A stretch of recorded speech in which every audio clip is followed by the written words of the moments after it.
5 years since the conflict started, the situation is as bad as it ever was. The peace deal that was agreed to in May 2006 has essentially fallen apart.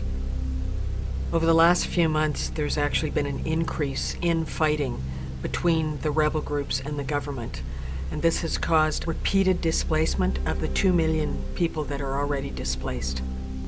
There's also been an increase in bombing by the government and the government-backed militia known as Janjaweed in numbers and on villages we haven't seen since the darkest days of the conflict in 2004.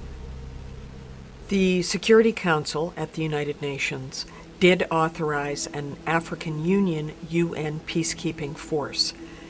It agreed to provide 27,000 troops to go into Darfur to protect civilians.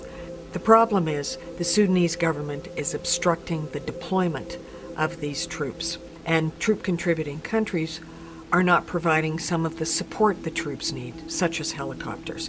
That's why the UN African Union peacekeeping force isn't there in enough numbers on the ground now. People are living in the camps in huge numbers. They are still unable to return to their own homes and villages because of the security situation and the ongoing attacks. There's a huge problem with sexual violence. Women and girls who leave the camps, or even some in the camps, are being attacked. There's absolutely no access to legal remedy. The government of Sudan should first stop attacking civilians. It should provide proper justice mechanisms for women and girls facing sexual violence. It has to stop obstructing deployment of the UN and African Union peacekeeping force. The sooner that gets on the ground, the more likely it is security will be increased and fighting will stop. The international community, in particular members of the Security Council, also need to be taking much stronger action on Darfur.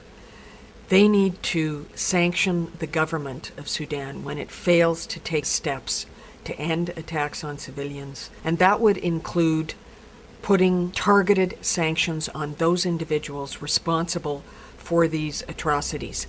The Security Council already has the tools in place to show the Sudan government that it's going to pay a price for continuing to defy Security Council resolutions and also not keep its promises to stop attacking civilians, to redress sexual violence, and allow the peacekeepers to deploy. The tools are there.